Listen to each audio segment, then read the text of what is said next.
চাচা, আমার বাঁচান চাচা, আমি তো আর সইবার পারতেছি না, এত জ্বালা জ্বালা জ্বালা।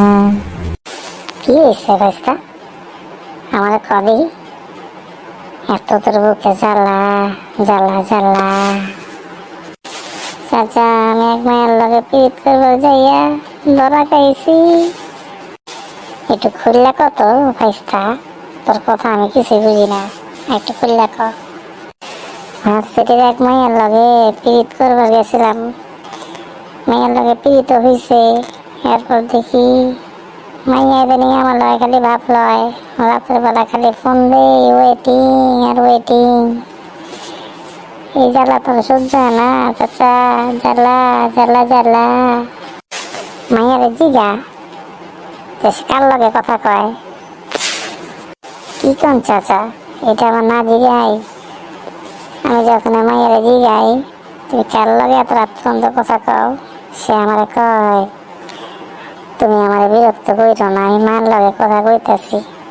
আপনি কোন তো চাচা, রাত বিরাতে ঘন্টার পর ঘন্টা মায়ের লগে মায়ের লগে কার লগে কার কার লগে যে কথা কয়, এত মিথ্যা কয় আমি তো বুঝবার পারি, বাট কিছু কইবার পারতেছি না।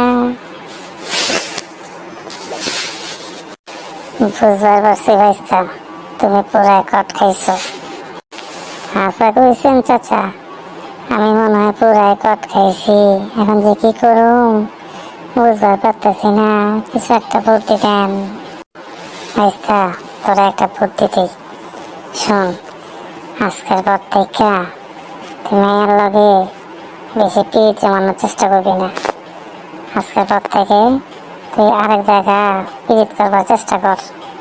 দেখিস মায়ের লগে যত বেশি পিরিত জমাবি, যত বেশি ভালোবাসা দেখাবি, ও তোরই তত ভাব লইব। এর লেগে কইতেছি, আজকের পর থেকে তুই অন্য মায়ের লগে প্রেম প্রীতি করার চেষ্টা কর, আর একটা ব্যাকআপ পয়েন্ট রাইখা দে, নাহলে কিন্তু তুই পুরা কট খাইছস, এখান থেকে আর বাইরে পারবি না। আমি তোরা যেটা কইলাম এখন থেকে তুই ওইটাই শুনবি। মাইয়ারা যত বেশি ভালোবাসা দেখাবি, মাইয়া ততই বেশি ভাব লইব, বুঝছস নি? চাচা, এটা আপনি কিন্তু হাসা কইছেন। আমি যেদিন থেকে আল্লাহকে পিটিত বাড়াই দিছি, ওই দিন থেকে ভাব লাগা শুরু করছে। আপনি একদম হাসা কইছেন চাচা, আপনারে অনেক অনেক অনেক অনেক ধন্যবাদ।